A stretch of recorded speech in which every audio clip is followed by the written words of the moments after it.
All right, so let's finish up Anti-Oedipus here with the fourth chapter, Introduction to Schizoanalysis, which makes sense. Like, that's what they're leading up to the whole time. And to just jump right into it, they begin this by asking a funny question, kind of chicken and egg thing. What comes first, the parent or the child? Because it would seem as though there would need to have been an initial person suffering from the Oedipus complex, but if, it existed in either the parent or the child first, then how could that have been? Because, of course, the child experiences the Oedipal complex or comes to internalize it because of their relationship with their parents, and the parents can only Oedipalize another being, essentially. So it's just a funny way for them to reveal kind of paralogical characteristic of the Oedipus complex, or how it's understood. But Deleuze and Guattari are, they're faithful to what they're doing here and say that psychoanalysis, the Oedipal kind, actually does give an answer, and that is with the father. They give privilege to the father as being the founder or the kind of creator of this thing called the Oedipus complex in the child. But as they've been alluding to the whole time, this characterization of a possible delirium or a possible malaise, that is the one produced by Oedipus, is too restrictive in that it just considers the parameters of a nuclear family, notably that of the position of the father within that family. So it doesn't take into account that what they call the social field, so all the other dynamics at play. And some of those that they'll come to present here would be class and race and things like that. So they tell us that there are, for them, three primary things wrong with psychoanalysis, and they are as follows. Number one, it is wrong to attribute all problems to, the child, to say that, the child is the one that has to be corrected in order to be normalized to fit into society. And that's what the psychoanalyst does. And we'll go talk about that more later. Okay, for now, number two, wrong to assume this idea of familialism, or the idea of the family as being a thing of affiliation or alliance among people that share a kind of biological affinity with one another. A very arbitrary designation, of course, because what can be said then of adoptive parents or other family paradigms that don't fit that mold? And then third, and this is a little bit of a confusing one, it's the idea that, or I'll just read what they say, and this is on 276. This is the point of view of the community, which is disjunctive or takes account of the disjunctions in the cycle. Not only is generation second in relation to the cycle, but transmission is second in relation to an information or a communication. The genetic revolution occurred when it was discovered that, strictly speaking, there is no transmission of flows, but a communication of a code or an axiomatic, of a combinative apparatus, informing the flows. Such is also the case for the social field. Its coding or its axiomatic first determine within it a communication of unconsciouses. This phenomenon of communication, which Freud touched on only marginally in his remarks on occultism, constitutes in fact the norm, and pushes into the background the problems of hereditary transmission that animated the Freudian controversy. And then there's a footnote here where it says that it is also within this perspective of marginal phenomena that the problem, nevertheless fundamental, of the communication of unconsciousness was posed first by Spinoza and then by Myers, James, and Bergson. So then, to continue here, it appears that in the common social field, the first thing that the son represses or has to repress or tries to repress is the unconscious of the father and the mother. So what I think they're getting at there, because I have trouble, I feel like they aren't really clear on what that third problem is. It is that, like the other two things, it really reduces the problem to disavow the possibility of the social field.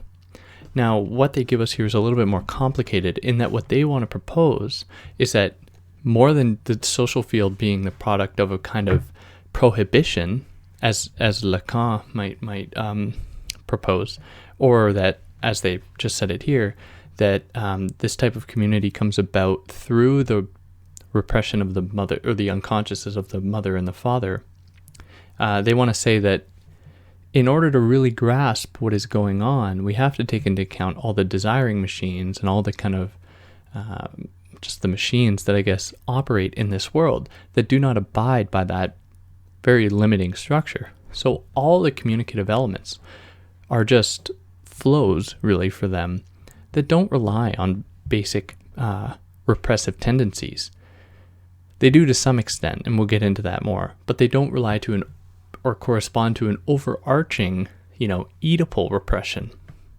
So psychoanalysis is then it's what they call a macrophysical phenomenon. It is what kind of places a tarp over everything and claims a kind of umbrella solution to all issues.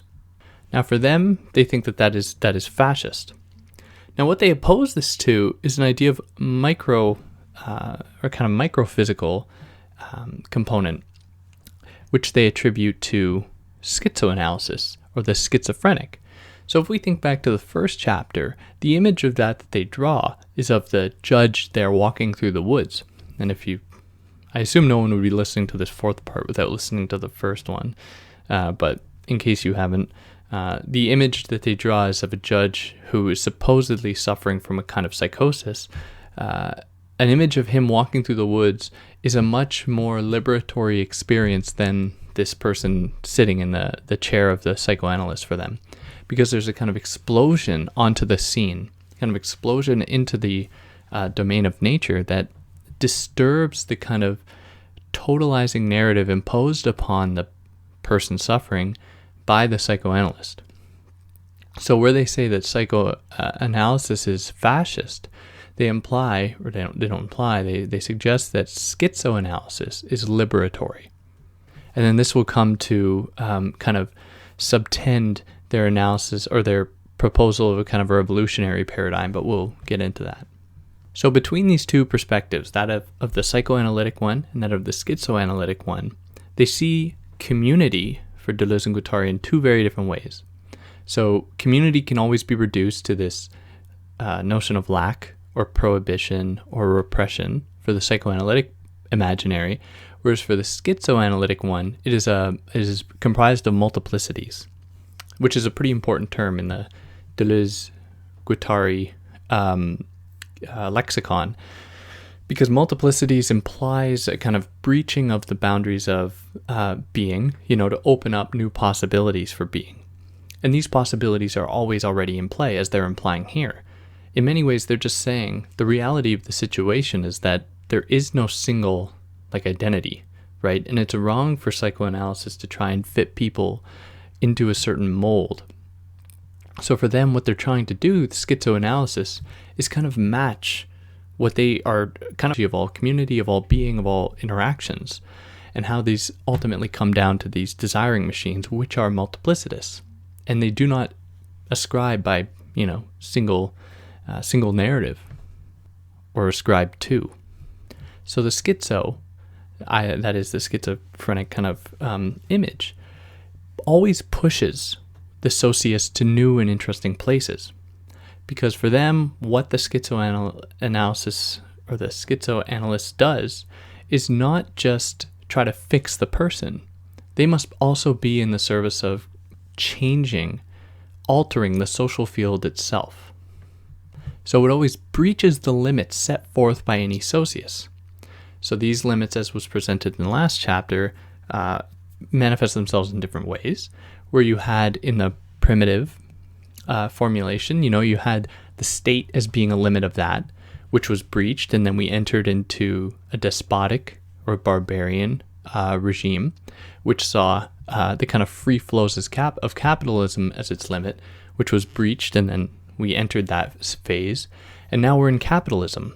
And schizoanalysis can perhaps do the exact same thing for us, in that it'll breach the boundaries set forth by capitalism, the kind of axioms or asymptotes, if we were to use another mathematical term. Asymptote being that line, the kind of imaginary line that a parabola, or not a parabola necessarily, but a line on a curve will never breach. It'll just come infinitely close to it. So what the schizoanalysis proposes to do is breach that line and enter into a new phase. Now for them, that is the body without organs, or the body without organs marks the limit of any given socius, in that it's a place that opposes all the desiring machines that comprise a given paradigm. So this is why I think their analysis is so prescient or so germane, is that they do not they always posit that these desiring machines are active. They're always working. However, there are forces that try to reduce these desiring machines. However, what they oppose desiring machines to fundamentally is the body without organs, precisely because that is the zone where production does not occur. So any system sees its limit because all systems operate through these desiring machines. Every system sees its limit with the body without organs. However, there is a problem with this, or there's a risk. So the schizoanalysis offers the possibility to break through the boundaries, to kind of enter into a new body without organs, which is then supplanted or kind of overrun then with new desiring machines that comprise a new system.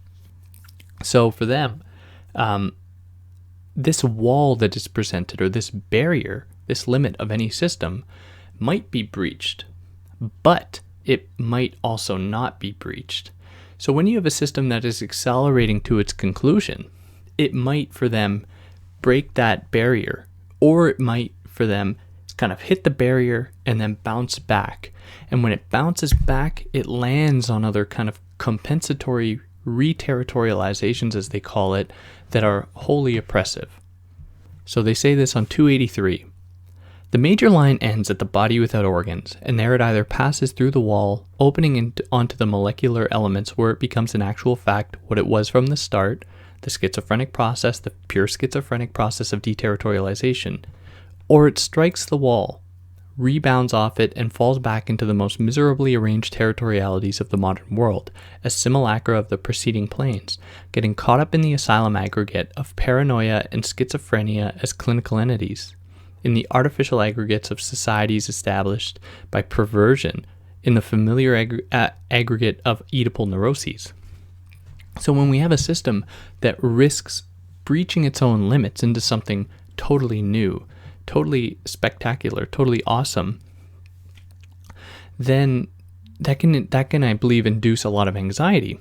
And so people and the system itself then tries to cling to whatever it can in order to feel territorialized, in order to feel comforted. So some of the examples, like the ones they give here, to just repeat, they say, can fall back into the artificial aggregates of societies established by perversion, in the familial aggregate of Oedipal neuroses, etc., etc. But some of these others might fall back into a certain faith in the state, might fall back into a certain faith in religion, might fall back into a certain faith in biological determinism or racial determinism or anything like this. Supposed truths of the world that give people a sense of comfort, lest they, enter into something that they're scared of. So this is, I think, really, it's very relevant to today, especially the kinds of populist movements we're seeing, emerge across the globe. At least, it's one possible explanation for that. The psychoanalysts would have another explanation for it, but still, they give us an interesting take on it, to say the least. So they kind of tease this, this side of schizoanalysis, but then move back into a discussion about sexuality, to suggest that in this paradigm, in this one that has these what they call molar aggregates, the kind of totalizing narratives, molar aggregates placed back onto us, because it could be said we are now in the throes of a system relying on all these compensatory territorialities, because we almost breached the limit. Maybe it was in the early 70s. We came close, but then we bounced right back. So in this world, they want to say that it would be wrong to assume that either molar aggregates could take over micro aggregates or vice versa. In fact, they want to suggest that these two are actually always already in play. So let's go back a little bit then. Let's think of the first setup that they give us, that of the connective synthesis that we saw in the third chapter. So in this first paradigm, there's territorialization occurring. So a kind of territorialization of the land by, any kind of nomadic people for any given, reason or any kind of hunter-gatherer purpose, right? So there is a kind of molar narrative there, and that molar narrative is the land, essentially, this kind of territorial land that sets the stage for what is possible. Now, within that land, there are all these these kind of desiring machines, the micro physical aspects at play. So I use this example to illustrate that it would be wrong to say, we have to oppose all molar machines or molar aggregates with all desiring machines, or to even suggest that one overcoming the other is possible. They'll always both remain. But the point is that I think in reading this is that it's about maintaining an equilibrium between the two so that one does not, not completely take it over, because that's impossible, but kind of begin to overshadow it. So one example of this is actually present in psychoanalysis. So one of the psychoanalytic dictums is that, sexuality is repressed. Sexuality is something that society comes to, really foreclose. And Foucault showed us probably 5 or 6 years before this was released, that wasn't the case. And in many ways, Deleuze and Guattari are really suggesting the same thing, but it's different in that they're talking about it in terms of their own nomenclature, that is, of desiring machines. So they suggest that sexuality is actually everywhere. So the examples that they give, and this is on 293, the way a bureaucrat fondles his records, a judge administers justice, a businessman causes money to circulate, the way the bourgeoisie fucks the proletariat, and so on. And there's no need to resort to metaphors any more than for the libido to go by way of metamorphosis. Hitler got the fascists sexually aroused. Flags, nations, armies, banks get a lot of people aroused. So, they're really just showing the extent to which sexuality isn't even sublimated in the way that it is suggested, but that all of these acts are very sexual, in that desiring machines are always at play, and these desiring machines present a kind of sexual paradigm where there are these connections between all machines. One example being the child's mouth and the mother's nipple, or father's hands and the child's cradled body in the hands. These are machines all meeting up, always connecting, and by virtue of that always being sexual. So it's wrong then to ascribe the idea of anthropomorphic sex, the idea of human sex as we imagine it, always, of course, heterosexual monogamous sex, as being the only way for sexuality to manifest itself. So then here we get another distinction where they say that sex has actually been, co-opted by the jackals of psychoanalysis, or by the jackals of society, that want it to be, only a thing that happens between men and women, and by virtue of that is then only reduced to the act of, penetration, as reductive as that is. But they give us something different, and I'll read it out here on 294. Marx says something even more mysterious, that the true difference is not the difference between the two sexes, but the difference between the human sex and the non-human sex. Then I have to jump down a little bit here. Desiring machines are the non-human sex, the molecular machinic elements, their arrangements, and their syntheses, without which there would be neither human sex specifically determined in the large aggregates, nor a human sexuality capable of investing these aggregates.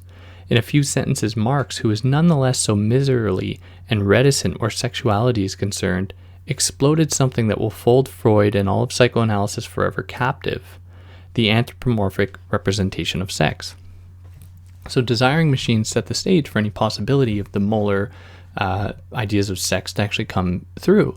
So they oppose this idea of sex as it has been co-opted by psychoanalysis and Freud specifically, to propose that sex is always, as I already said, is always occurring in these syntheses. And that is what properly constitutes the idea of non-human sex. So it's not about animals versus humans, because even that, animals fucking has been co-opted by the psychoanalytic imaginary. But we've lost sight of that. And so the narrative around lack, that is, how men fear the possibility of lack, because they fear castration, and women are always feel subordinated to men because they lack a penis. When the sexual aggregate, that is the whole total molar aggregate of sex, takes on the takes on the essence that it currently has, then these types of narratives around lack can have such a strong effect and can be internalized, and then can result in even more harm, to which the Oedipus complex, to which the psychoanalysis claims to have the solution. But of course, we can't lose sight of the fact that they only really provide the solution to the problem that they caused. So these overarching narratives, like sexuality, presents another issue for them, and that is the issue of representation. So if we think back to the third chapter, when they're discussing the role of the despot as a deterritorializing force, because they kind of rip up the land and then partition it or distribute it in accordance with hierarchy or caste or class or anything like that, they also mention the way that the despot introduces graphism as a kind of mode of control. So it's kind of Platonic in that way. But what they are effectively saying is that when things are reduced to a kind of image form, which they don't appreciate so much, when things are reduced to an image form, they can be easily transposable or can be easily extendable onto an entire social field, which can then come to represent a kind of truth of that field, which for them, we have to get away from. So that is one of the other problems present within psychoanalysis, because it considers for them representation above production, where, it's more interested in the kind of image forms, the image of sexuality, the image of the family, the image of suffering through Oedipus or anything like that, than it is about production and its relation to syntheses. So for them, what they're trying to do is get away from what they call myths, or the kind of ideological forms versus real forms.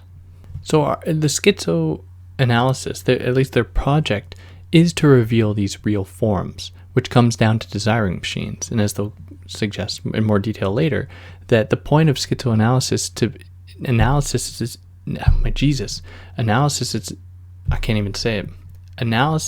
is to tune someone into their desiring machines. Christ. And this resonates, I think, really well for if anyone's familiar with the work of Laurent Berlant, at least Cruel Optimism, the idea there that these kind of mythic forms in Deleuze and Guattari are a kind of cruel optimism, because they claim or kind of pretend to get us out of a situation to which they only push us further deeper into.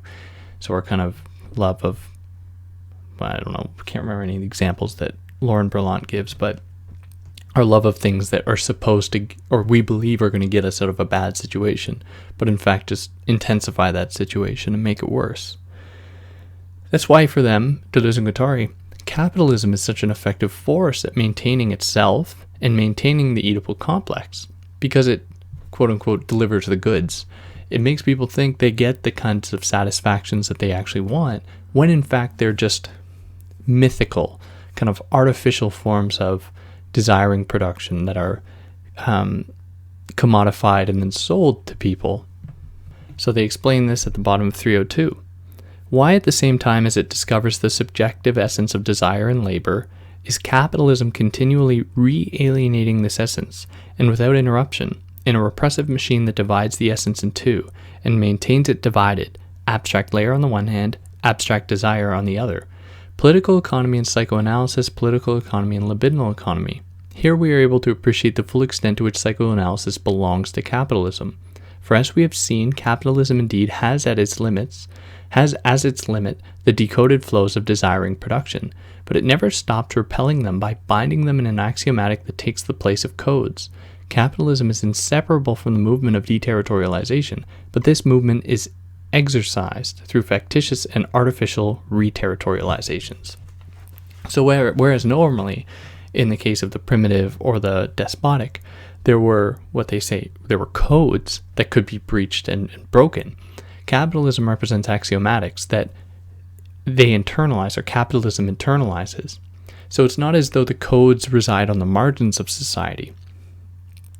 as they did in previous forms, kind of metaphorical walls around that society that could be breached. With capitalism, what we see is these walls being internalized within the system itself. So the kind of introduction of the panopticon, to some extent, might, that idea could be, I think, transposed onto here, which makes capitalism that much more effective at exercising, at conjuring away the possibility of its demise. Because if the walls are internal, how do you breach them? So the family is one such force. And through this process of internalization, these things come to be naturalized, these territories, these compensatory reterritorializations. Like the family comes to be naturalized, and that idea is enforced through psychoanalysis, for instance. So in response to this, the schizophrenic imaginary has to be wary of any kind of fake possibilities allotted by capitalism. It must be very prepared to identify the way that capitalism might present some false modes of deterritorialization. Because at its base, schizoanalysis tries to destroy. It must be in the service of seeing through the bullshit and then taking down exactly what is, presenting problems for it. Or as they put it on 311, the task of schizoanalysis goes by way of destruction, a whole scouring of the unconscious, a complete curetage. So then we move into the various tasks of schizoanalysis. So its first task, they tell us, is to discover one's own desiring machines, or to the person, reveal to them their desiring machines or make them apparent. And then the second positive task is to change the very social field by pushing not just the individual to recognize their desiring machines, but to change the entire social field so that it's not burdened by the, jackals of complete total narratives. So we have these two tasks of schizoanalysis in front of us now. But I kind of had to jump to present both of them. Now we'll get into them kind of specifically. So the first one being that it tunes one into their own desiring machines. They tell us that the body without organs is not something that the body without organs is kind of like a point to attain, but it is not one that is necessarily achieved, because it's about tuning oneself into your desiring machines, not getting rid of them. So rather, the way that we should understand the body without organs, as they tell us, is by not being contrary to what they call organs partial objects. So, the various organs that comprise any thing, or all the various syntheses that go on in a human being, both internally and externally. I think all your relations might come down to this as well. The body without organs does not necessarily oppose that, but it does present a limit for it, like any other system. So we then have to contrast the body without organs with the limit point that is often ascribed to the body, that is death. So for Deleuze and Guattari, as one might guess, for them, death is just another machine. It's just another thing that belongs to the whole gamut of machinery that operates on and within the human body. So when the psychoanalytic paradigm, or when Freud attributes it a kind of fetishistic status, that is through thanatos, the idea of the death instinct or the death drive, what he's essentially doing is giving it a kind of transcendent character that it doesn't have. In fact, it's very much bound to the earth, the kind of monism, as someone might be wont to say. So it doesn't breach the limits that are already set forth. However, that didn't stop Freud from trying to do so. So this presented some problems. When you attribute death a certain status that it doesn't hold, it presents the opportunity for people to fear it. And when people fear it, that's when they, then do really bad things. That's when they so easily fall into the trap of society or religion or anything like that. So this is their Nietzschean side coming out. When death is kind of taken out of the domain of exchange, kind of taken out, and this is Baudrillard as well, taken out of the circulation of society, then it is something feared, and then it is something that is constantly attempted to be warded off. So then people are like, well, they tell me that death is a very scary thing, but it can be a very nice thing if I do X, Y, and Z things to keep it going. Like the Protestant work ethic, like beating oneself through repentance or anything like that. But then we'd add to this, or they add to this, that it's not really a coincidence that Freud discovered the death instinct at World War I, what they call the kind of capitalist war par excellence, like the war of capital. And then kind of as an aside, they say that they equate us with zombies. Like the myth of zombies is the most accurate myth of what the situation we find ourselves in. So to go back to this first task of schizoanalysis, they give us another image of what the schizoanalyst really looks like. For them, the schizoanalyst doesn't resemble an interpreter, nor even a theater director, as they say, but instead resembles a mechanic, a micro-mechanic, as they say. Because when we're dealing with all these little machines, it's about getting in there and seeing which machines are not, firing, doing their thing right, and then getting them to do their thing right, even if their thing is unknown to the schizoanalyst, which is an interesting, proposal.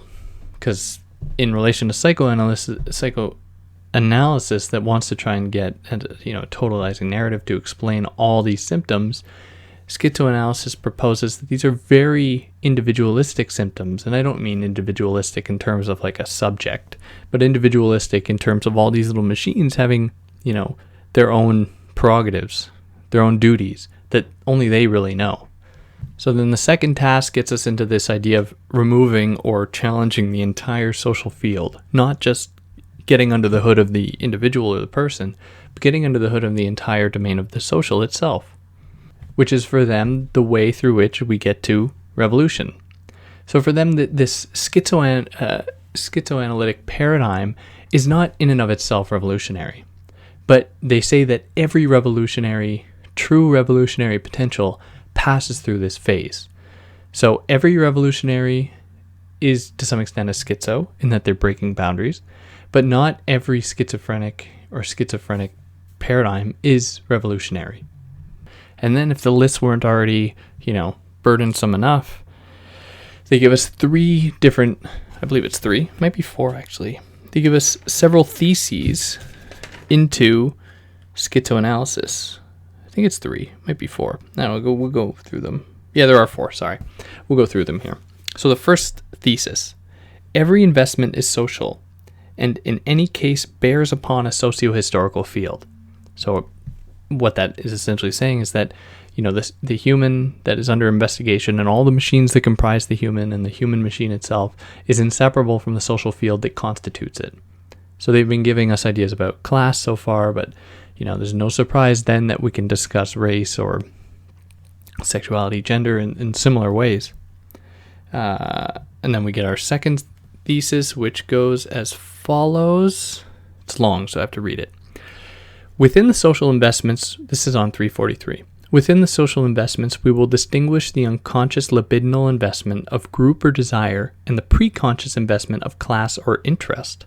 The latter passes by way of the large social goals and concerns the organism and the collective organs, including the arranged vacuoles of lack. A class is defined by a regime of syntheses, a state of global connections, exclusive disjunctions, and residual conjunctions that characterize the aggregate being considered.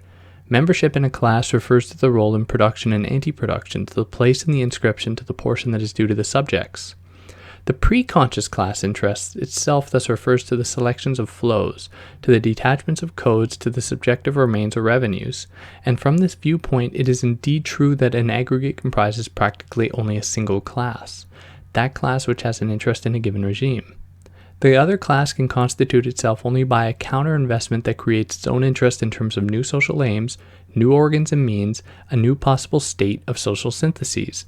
So whence the necessity for the other class to be represented by a party apparatus that assigns these aims and means and effects a revolutionary break in the preconscious domain, the Leninist break, for example. In this domain of preconscious investments or of class or interest, it is therefore easy to distinguish what is reactionary or reformist, or what is revolutionary. So they want to show that the way we discern between, a possible revolutionary schizoanalytic paradigm is by putting it in contrast with these kind of overarching, what they call reactionary or reformist narratives that only seek to work within the system itself, that says that no revolutionary potential is actually possible, or they say it's possible but that it won't actually help, and that what we have to do is, work within the system that we have. So for them, it's about this hypothesis, or this thesis of schizoanalysis, is to say that it always is on the revolutionary side, and that we always must be in tune with the distinction so as to not fall in the trap of the reactionaries or reformists. So these reactionaries and reformists are the people for them that desire fascism. These are the people that internalize the system and that, place the system higher on a pedestal than, the revolutionary imaginary, because the revolutionary narrative presents an alternative that is wholly alien to them and it's totally outside of their comfort zone. So they would then prefer to fall back onto fascism and other forms like that. So then we get into the third thesis, and that is that that schizoanalysis posits the primacy of the libidinal investments of the social field over the familial investment, both in point of fact and by statute, an indifferent stimulus at the beginning, an extrinsic result at the point of arrival. The relation to the non-familial is always primary, in the form of sexuality of the field in social production, and the non-human sex in desiring production, gigantism and dwarfism. So, suggesting that these libidinal investments are the things that precede the emergence of family, the thing that the psychoanalysts think is the originary point for sexuality, to which they sit there saying, as I mentioned before, that sexuality is present everywhere. Sexuality is present right now, between my mouth machine and this, mic machine, that each does their job, and there is a sexual relation there in that connection. So then, as another aside, I'm not a fan of doing asides, but if you've read this, you'd know they really, if you were to map a trajectory of their thinking process, it would be all over the map, which I think they were doing on purpose, but whatever. They say that there's really no surprise that the psychoanalyst relies so heavily on people being not financially autonomous, because it seems as though people who aren't financially autonomous are people suffering the most, quote unquote, or the people that are, financially autonomous need so many more sessions. And I heard, I don't know if this is true, but like Marilyn Monroe was seeing a psychoanalyst at some point, and the psychoanalyst got to the point where the psychoanalyst said, wanted her to live with him in his house so that he could put her under constant supervision, take her out of society totally, in order to normalize her for society that she'll never return to, because the psychoanalytic process doesn't have an endpoint, because it doesn't change the social field. It's always already going to be, keeping itself going. And any narrative that says the opposite is for them, part of the Oedipal paradigm that is just trying to repress you or something. So then the fourth thesis goes as follows. This is the distinction between two poles of social libidinal investment: the paranoiac reactionary and fascizing pole, and the schizoid revolutionary pole, which is no surprise at this point. It's about recognizing the way that psychoanalysis is reactionary and very conservative, fascist, whereas the schizophrenic pole is emancipatory, presents a potential for revolution in a way that the other pole does not. So where is this realized? Where does this deterritorialization, this kind of schizophrenic potential occur? Well, for them in a few different places, actually. One of the ones they give, or two that they give, are art and science. They say on the bottom of 368, why this appeal to art and science in a world where scientists and technicians and even artists in science and art themselves work so closely with the established sovereignties, if only because of the structures of financing? Because art, as soon as it attains its own grandeur, its own genius, creates chains of decoding and deterritorialization that serve as the foundation for desiring machines and make them function. And then take, for example, the Venetian school in painting. At the same time that Venice develops the most powerful commodity capitalism bordering an Erstat, that is a kind of perfect state system, that grants it a large degree of autonomy, its painting apparently molds itself to a Byzantine code where even the colors and the lines are subordinated to a signifier that determines their hierarchy as a vertical order, But toward the middle of the 15th century, when the Venetian capitalism confronts the first signs of its decline, something breaks out in this painting. What would appear to be in another world opens up, another art, where the lines are deterritorialized, the colors are decoded, and now only refer to the relations they entertain among themselves and with one another. Sorry, I read that fast. Good luck following. I'm supposed to make this easier.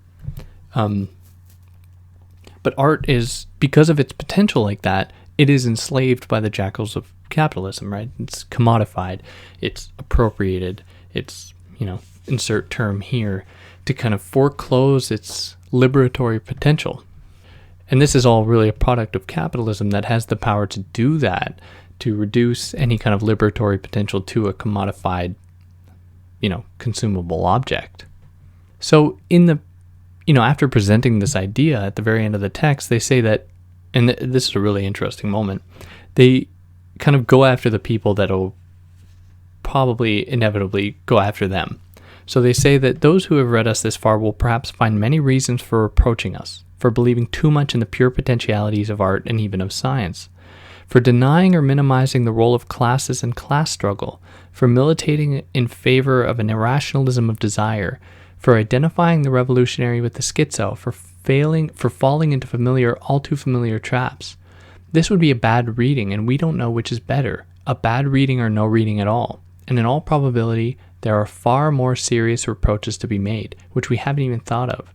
As for those we have named, we hold in the first place that art and science have a revolutionary potential and nothing more, and that this potential appears all the more as one is less and less concerned with what art and science mean, from the standpoint of a signifier or signifieds that are necessarily reserved for specialists.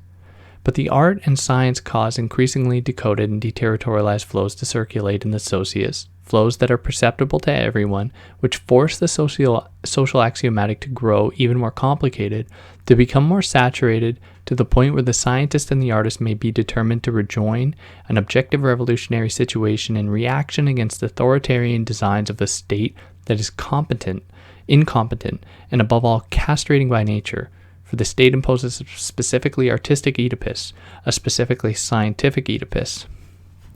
So, saying that they want to maintain or justify their faith in art and science because it does always point to limits present by any kind of Oedipal state system that poses restrictions, because art and science just ontologically break boundaries. And then to the other possible charge, the one that someone might say that they don't consider class as closely as they should. They say that fundamentally they are doing that, in that their whole project is about revealing the way that capitalism enforces and perpetuates this system that they're working in. And just because they didn't have a whole chapter dedicated to class doesn't mean that is not on their radar.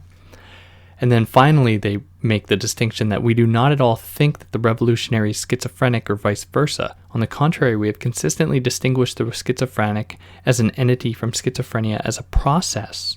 Now, the schizophrenic as entity can only be defined in relation to the arrests, the continuations in the void, or the finalist illusions that repression imposes on the process itself. This explains why we have only spoken of a schizoid pole in the libidinal investment of the social field, so as to avoid as much as possible the confusion of the schizophrenic process with the production of the schizophrenic. The schizophrenic process, the schizoid pole, is revolutionary, in the very sense that the paranoiac method is reactionary and fascist. So the schizophrenic can't be, and this is where it gets really difficult, it can't really be represented. It doesn't have a face. And this is them being faithful to their own projects, in that when they're saying that they're opposing the idea of representation, they don't want the schizophrenic to be subject to that same violent act. They want instead it to remain enigmatic. So above all, we are not looking for a way out when we say that schizoanalysis as such has strictly no political program to propose. If it did have one, it would be grotesque and disquieting at the same time. It does not take itself for a party nor even a group, and does not claim to be speaking for the masses. So that's it. There's a lot more, obviously, for those that have read it, or look to read, you should definitely read this book, because there's a lot I just kind of skipped. A lot of the literary references and stuff that would have taken us too far afield and weren't, totally relevant when just presenting a kind of brief overview. Brief for almost 4 hours of talking on this book. 3 hours. But yeah, I think I touched on a good chunk of things, and for those that listened and you see things that I missed or things I got wrong, definitely tell me. I'd like to hear about them. But I'm just happy to get through this massive monster of a book. It's so dense. Like, the length isn't what gets you. It's just reading it. It's like read a sentence a minute. But yeah, for those that listened, peace out. See